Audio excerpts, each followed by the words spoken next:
Well, hello everyone. Welcome to another live stream on History Vibe Podcast. And today I'm joined by Bob Price. And today we're covering the Epistle to the Hebrews and why it is not by Paul. Again, the links to purchase Bob's books will be in the description below and the pinned comment, including the Amazing Colossal Apostle, which of this discussion is based, and also a link to Bob's Substack page as well. And that being said, Bob, thank you for joining me today. Oh, what a lot of fun it always is. Oh, good, entertaining, relaxing thing for me, and a good sedative for the viewers. So Hebrews doesn't even claim to be written by Paul, yet many still think it is by Paul for some reason. Why is that? Probably because they're reading the King James version, which I believe does just say in its title, not in the text, obviously, the Epistle of Paul to the Hebrews, and the reason for that, I guess, is that everybody liked Origen's claim that well, I don't know if he would put it this way, but if it's not by Paul, it might as well be. It seems like, one of the criteria, as odd as it sounds to us, for uh, canonicity in the early days was numerical. Like Irenaeus said, there are four winds, there's four directions on the compass, there are four faces on each of Ezekiel's cherubim. So, well, there's got to be only four gospels. And well, that's absurd enough. But when it came to letters, seven letter collections seemed very significant to the early Christian savants. And they said, now, Paul has letters, more than seven, but at least to seven churches. And if we numbered just all of the letters, there would be 13, but if you add Hebrews, which might be by Paul, that would be 14, two groups of sevens. And there's the seven letters in Revelation, uh, and so on and so on. And so they said, well, though Origen admitted, he says, God alone knows who wrote Hebrews, but it does kind of sound like Paul, with a heavy emphasis on kind of, because it's a little more florid in its eloquence and so on than any of the letters with Paul's name on them. And the theology is easily compatible with what you find in Romans, Galatians, even Colossians, and so forth, though it doesn't really overlap it exactly. There's all this stuff about the temple and or the tabernacle, actually, and this weird stuff with Melchizedek, who is almost another Christ, and so forth. But it does seem to know of the Pauline circle, and it expects the readers to. He mentions a couple of names and so on. And so, could this have been written by, well, Martin Luther? I mean, he was still debating it because he was also coming up with his canon, right? He translated all the familiar New Testament books, but he cut out uh, Jude, James, and Revelation, as I recall. He did put them in there, but he said they really shouldn't be officially canonical. But what the heck? Um, and he thought they did not bear Christ.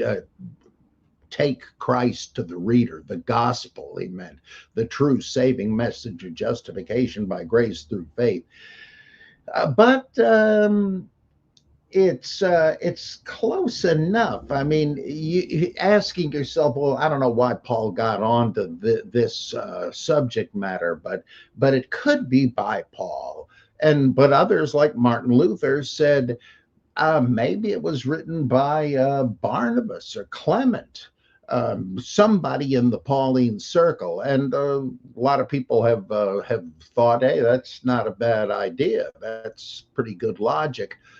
But it seems to me that it was the numerical business that pushed it over the edge. And even today, most people who are Bible readers for a whole different reason than scholars are not really aware of these debates and issues, nor should they be. I mean, I'm not going to call them ignorant or stupid or anything like that, but they're not playing the same game with the text that Bible scholars, whether conservative or liberal, are playing. And I think they've just inherited what they vaguely remember from the use of the King James Version. Nowadays, that's used less and less, but it's probably still the Bible to a lot of people. So who the heck did write it? That still remains an interesting question, and perhaps the most intriguing uh, reason to think so is the one suggested by Benjamin W. Bacon, who was an early American, well, I mean, not going back to the Republic, but earlier in the 20th century, a higher critic and helped. He was one of the first in America to embrace that whole thing. And he said, "I think Priscilla wrote it." Now, when you first hear that one, you think, "Oh, come on, this is some kind of DEI theology, right? Since we don't know who wrote it, let's give this one to a woman." But that's not true. That's not the way Bacon approached it. He said you can eliminate all the other ones, but in an ingenious argument, he says, "Why is this anonymous?"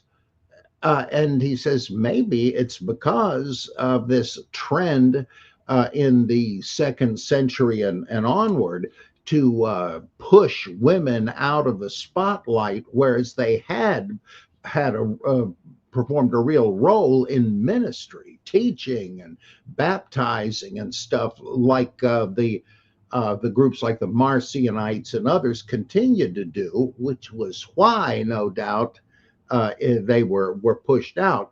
So the anonymity might be because a female name was originally there, and they said, "Yeah, nah, that can't be." Now, of course, that's just speculation, but the point is, since it's anonymous, that's all you're left with. You can speculate other theories too, like Barnabas and Clement, which some still uphold, I think. But Bacon said that. Oh, wait a minute. Am I thinking of? I'm sorry. I'm sorry. I guess it's too early in the day. It was Bacon who said that Revelation was written by one of the prophesying daughters of Philip. Harnack, I believe, is the one that said that Hebrews was written by Priscilla, and he showed all kinds of interesting. Not well. No one of these arguments was really totally convincing, but the whole bunch of them together really do make you stop and think. For instance, because first of all, Priscilla and Aquila appear in Acts and in the Pauline epistles like Romans and so on, and other ones, as teachers and apparently equals, a ministry team.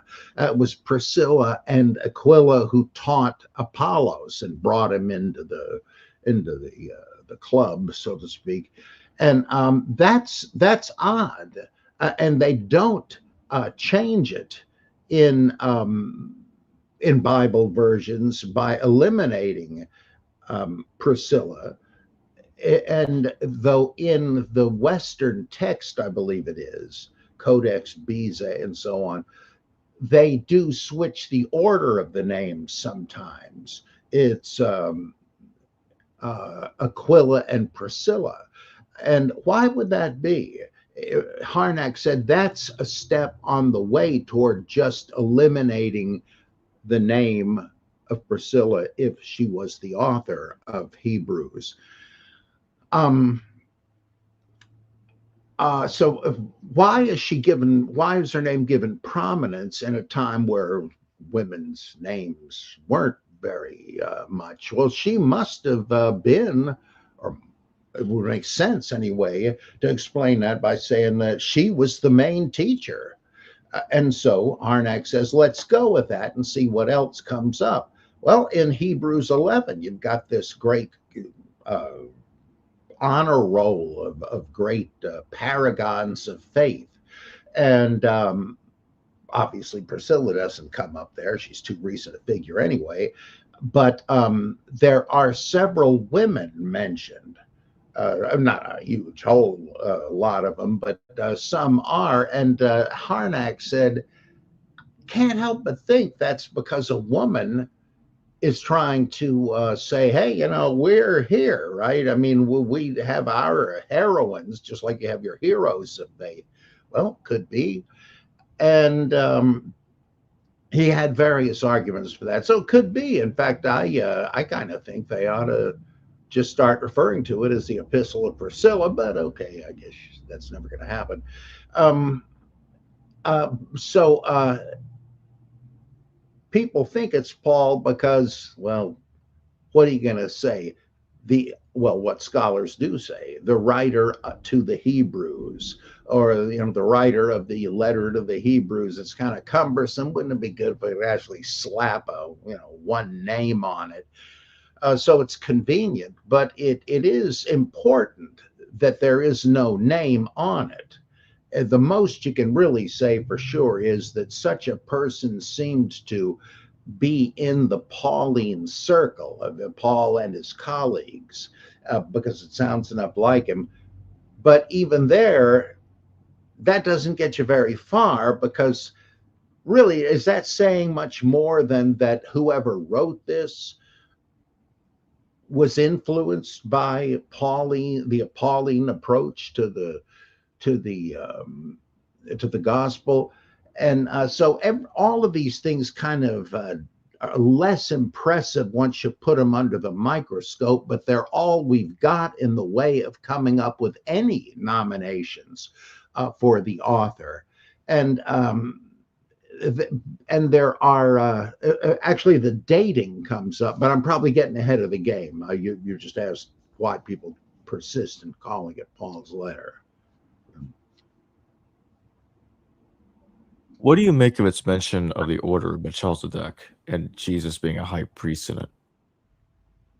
Melchizedek also seems to have been somewhat suppressed, but did leave footprints more so than these other characters. Melchizedek is of interest to Gnostics and others, partly because of the Jewish, I guess, rabbinical speculation as to what it means that he was without known antecedents. As the writer to the Hebrews says, he has neither father nor mother. And one plausible theory is that since Melchizedek appears in Gnostic and other texts as a divine avatar, really, then maybe they got that idea from the apparently trivial fact that in Genesis 14, where he first appears, it does not say Melchizedek, son of so-and-so. Why not? I mean, usually they give some kind of at least a little pedigree of who was related to the character.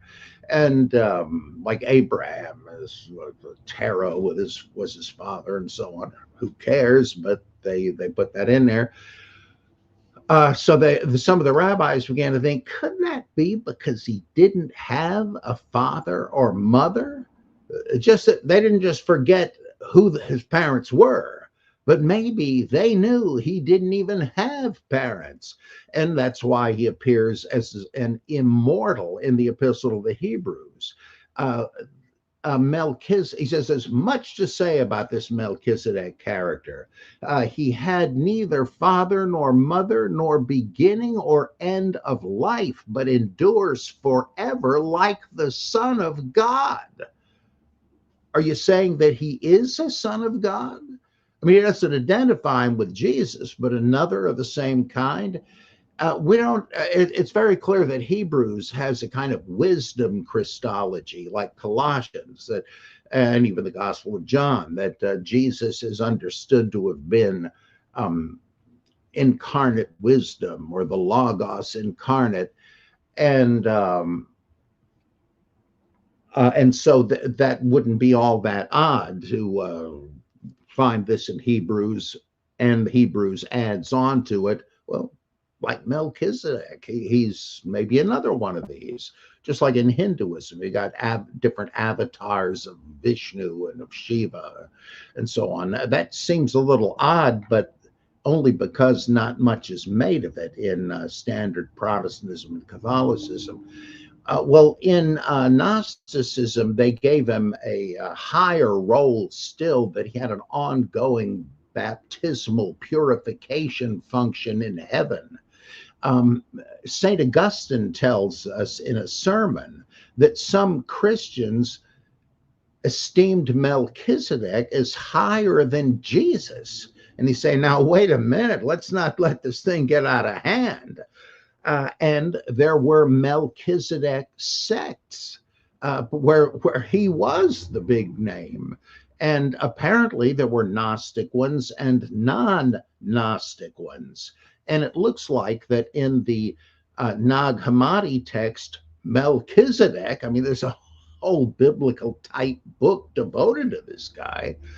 They seem to oh, I'm sorry, the reference that there were two types. Yeah, in this Melchizedek document, there are signs of having a Melchizedek Gnostic sect and a Melchizedek speculative, but not necessarily Gnostic sect, that have been combined. Now, what would that tell you? Well, that probably that implies that, I think, anyway, that there were these two different groups, each of which esteemed him very highly, but in a different theological framework. But as time went on, both of them shrank. I pastored a church for about 6 years that was both American Baptist churches and Southern Baptist Convention, because both of these congregations, each of them went back decades. By the time I got there, they had shrunk down to a very small number and had recently fused together. And by the way, church growth specialists say that you're wasting your time. That never works, because within a year, you find that of the two joining churches, the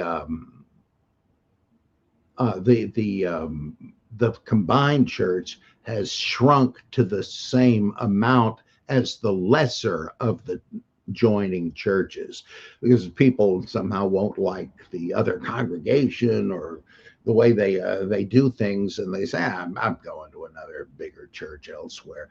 So the Southern Baptists and the American Baptists had quite a split. That's why they exist as two different denominations. But what are you going to do if you're shrinking to the vanishing point? Well, I guess we can bury a couple of hatchets and get together.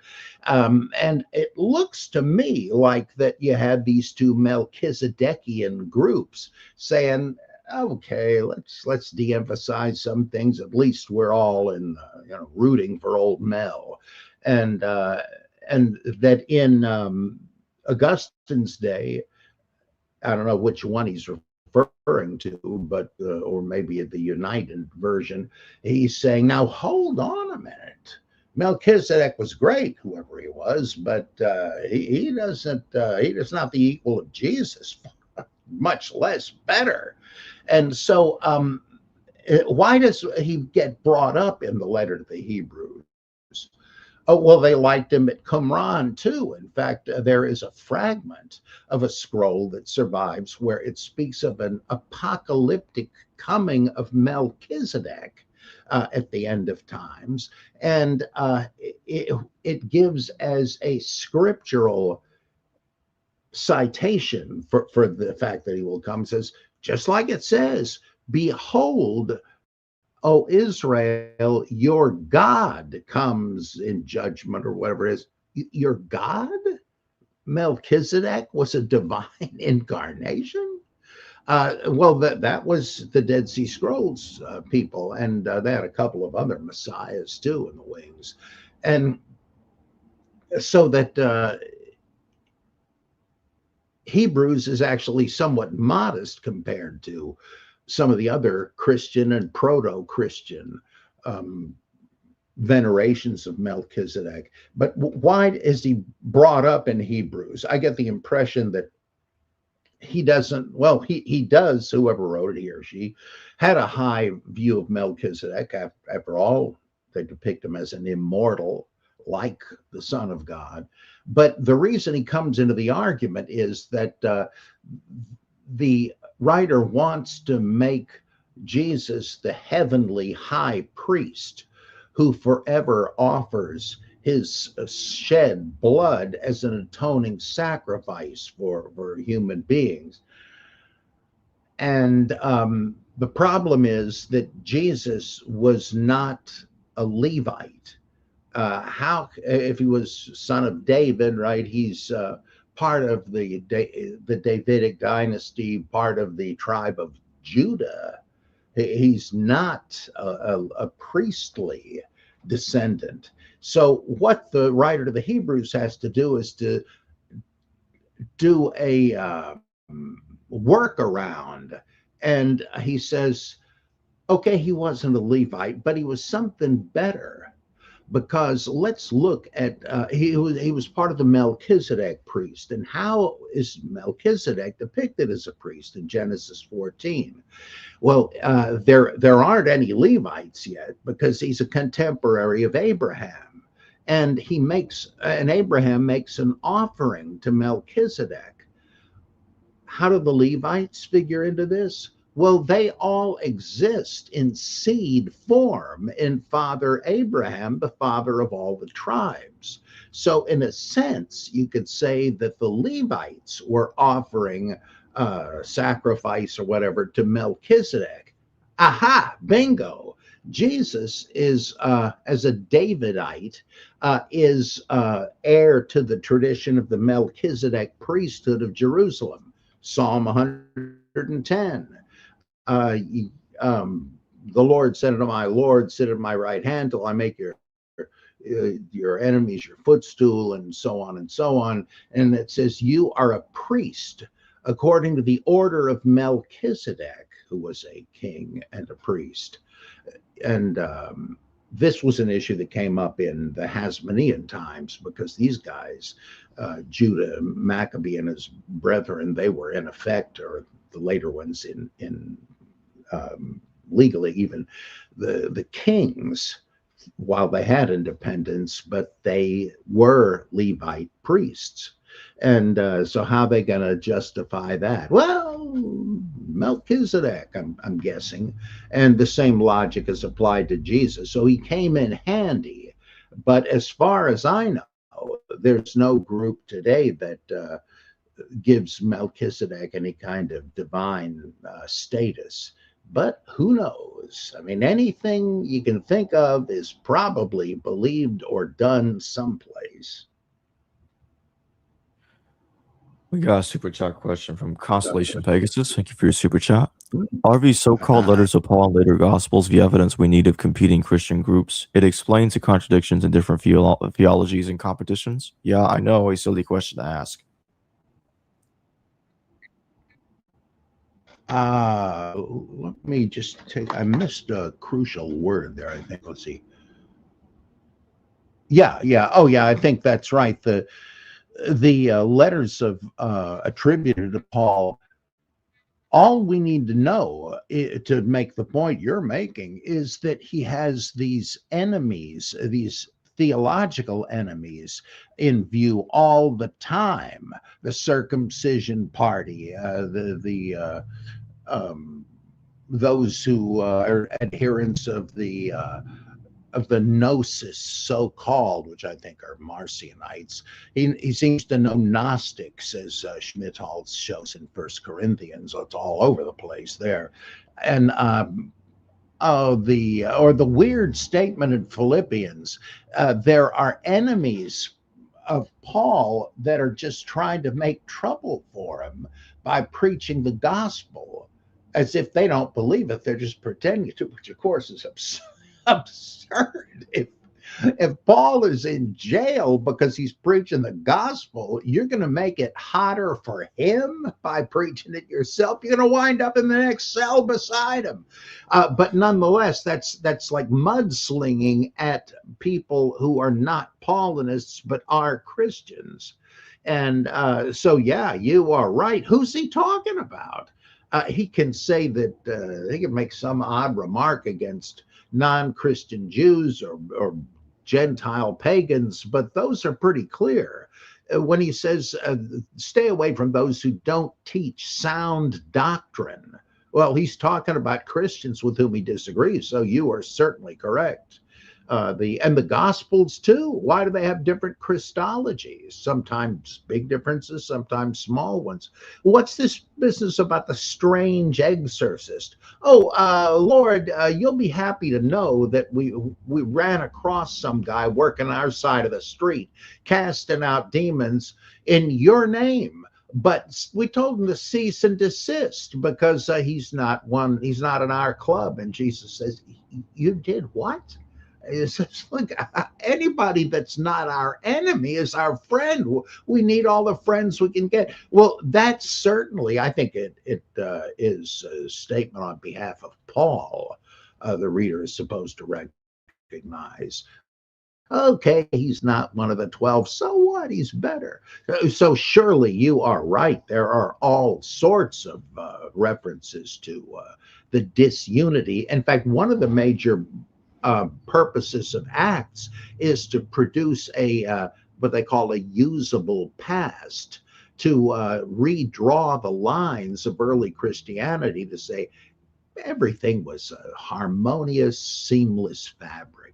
Paul's speeches sound just like Peter's because they really preach the same thing. And the Hellenists versus the Hebrews, that was just administrative confusion. Really, that can't be, and so on and so forth. So yes, I think you're right on the money. As I would expect from good old constellation pagans. Does Hebrews differ from Paul's from the theology in Paul's epistles in any way? Well, it sounds kind of like Colossians in terms of trying to assert the preeminence of Jesus, that he's not one more divine emanation or something, and that he ranks higher than that. Because like in Gnosticism, the Christ was one of the many ions from the pleroma. Well, in Colossians and in Hebrews, you have a rejection of that idea. But that kind of stuff doesn't come up in like Romans, Galatians, and so forth. That might denote a difference in Pauline versus Paulinist, later developments, Christology, but it might just mean that certain issues were in view in one epistle that just don't happen to get treated in another because there wasn't a problem about it. Like, for instance, in 3 Corinthians, yes, there is such a beast. This circulated independently before it became part of the Acts of Paul. It's still by itself in the canon of the Armenian Orthodox Monophysite Church.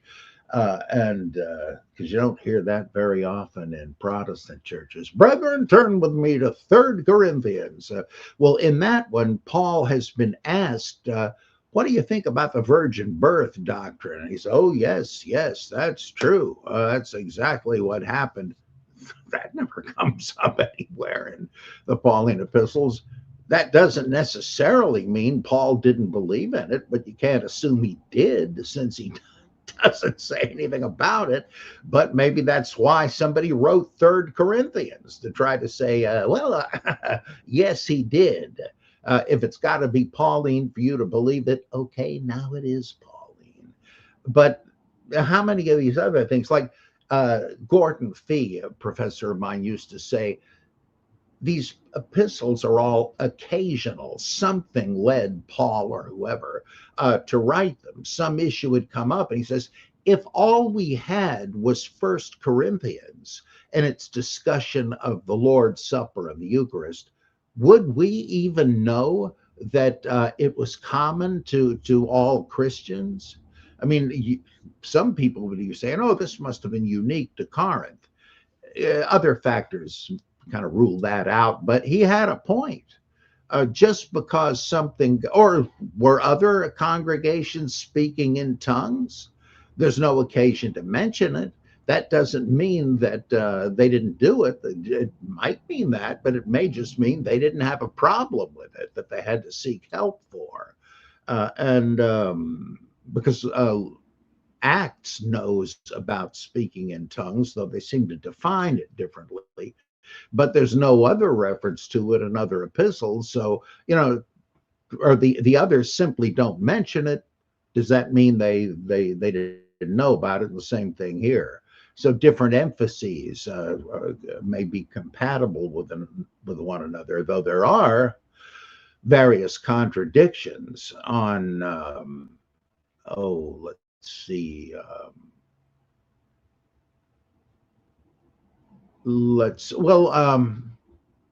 I think you got a very different soteriology, a very different um, doctrine of atonement in Hebrews, because it talks about this heavenly ministry of Christ on our behalf.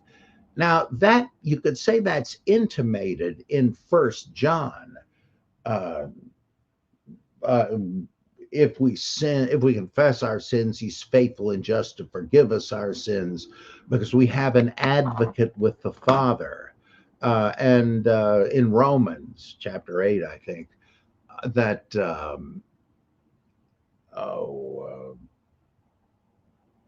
I forget the exact wording of the verse, that through Christ we have an intercessor with the Father. And it's sort of like the guy, the beloved disciple, whoever he is in the Gospel of John, that gets Peter into the courtyard of the high priest because he's got connections. Well, I'm standing before God like Dorothy before the Wizard of Oz. What chance have I got? Come on. Well, hey, that's all right, because his son, who mediated for us by dying for our sins, he's pleading on our behalf, which is itself kind of an unsettling idea, because doesn't that imply God would be saying, drop him down the chute? This guy told a fib once. And Jesus saying, whoa, Dad, wait a minute here. You're not going to have anybody left to worship. Give this guy a break. And of course, in Catholicism, that was kind of transferred over to Mary. She's the one that is pleading on our behalf, which brings to mind one of my favorite theological jokes. This little old Catholic lady shows up at church one night, and she's got a rosary, and she starts praying to the novena or whatever it is, to Mary.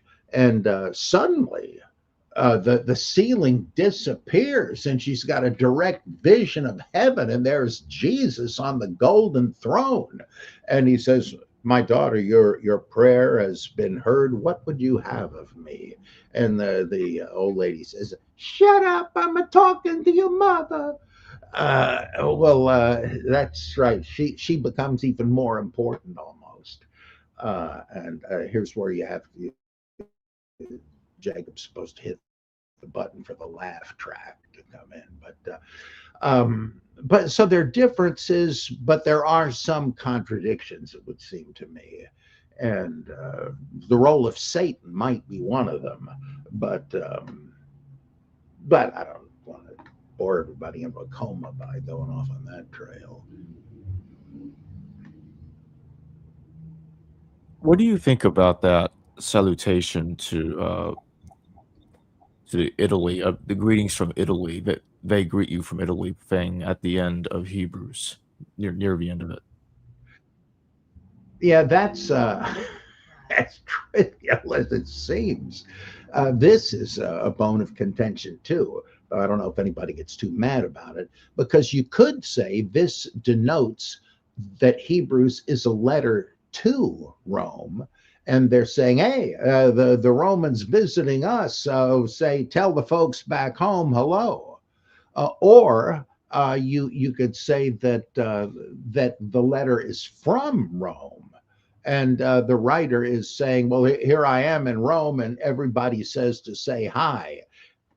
You know, it could equally grammatically be either one, and that's a nuisance because it would help if you could say, well, if this comes from the Roman Church, and it's all about sticking by Christianity in a time of persecution, that it might be safer to go back to Judaism, then well, we know something we don't otherwise know. It might help us get a time as well as a place, but all we really know for sure, in at least the ostensible time of Paul, is that you had Claudius kicking all the Jews out of Rome.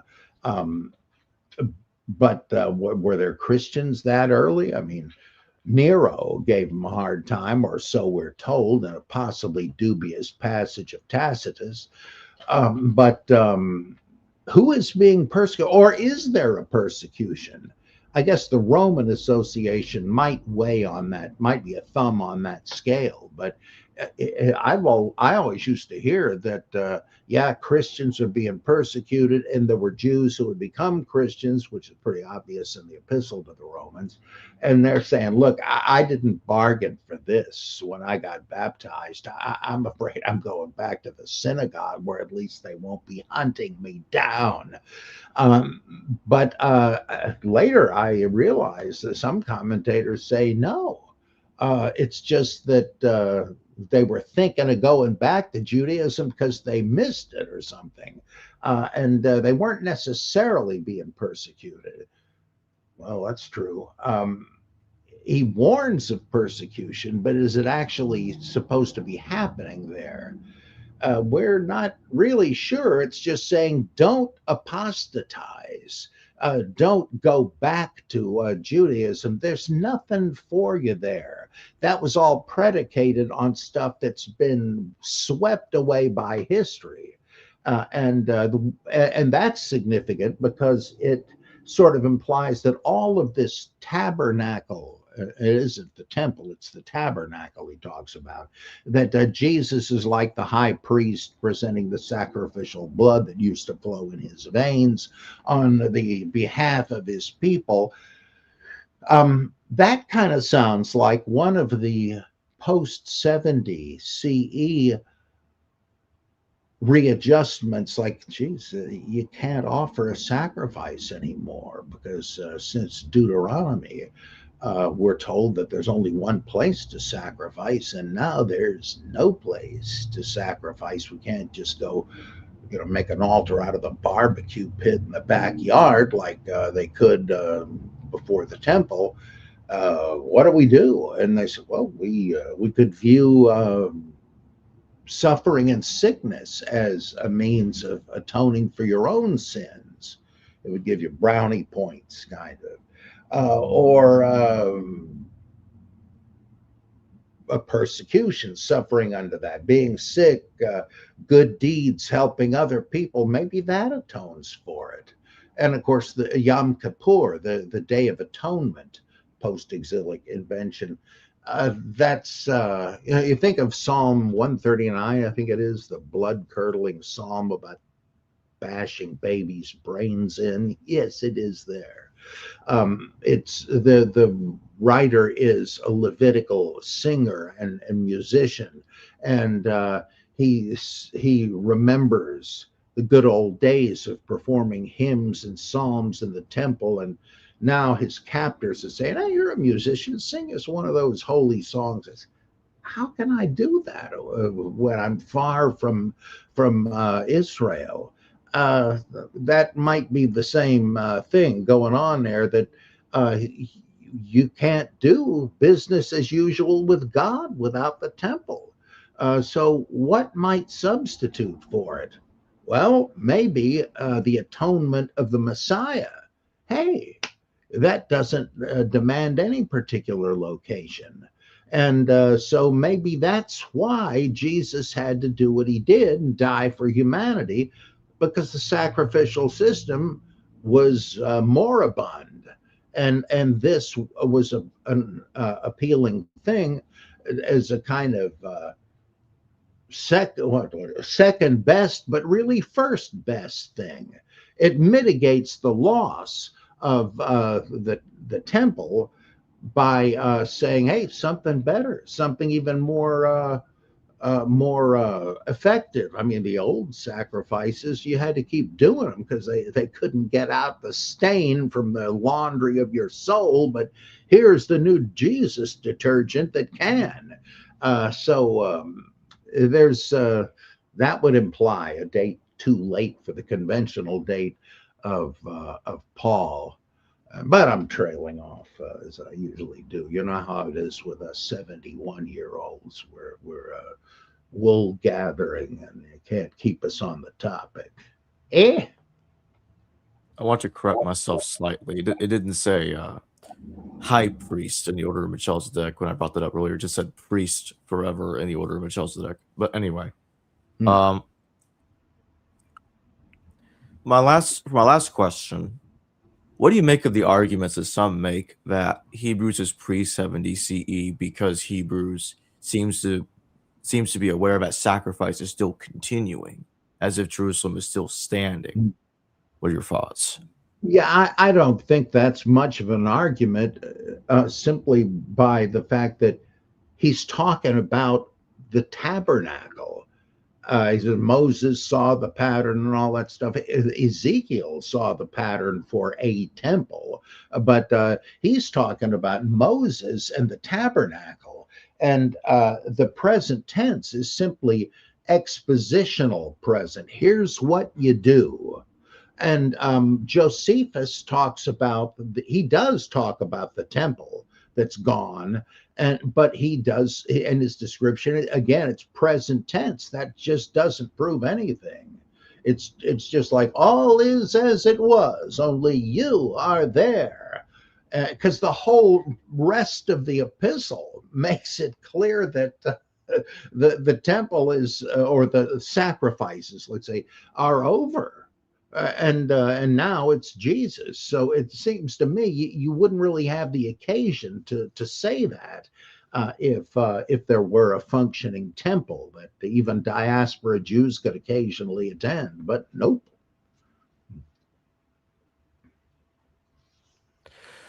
All right. So I just want to remind everybody real quick, the link to purchase The Amazing Colossal Apostle will be in the description below in the pinned comment, including the links to Bob's other books he's written and published over the years, and his Substack page as well. And with that being said, Bob, thank you for joining me today. Thank you. Hello, viewers. Thanks for watching this video from the History Valley YouTube channel. Please don't forget to subscribe and hit the notification bell. And if any of you wish to further support this channel, please consider checking out this channel's Patreon page and becoming a patron, and/or donate through PayPal or through Super Chat during your live stream. Thank you.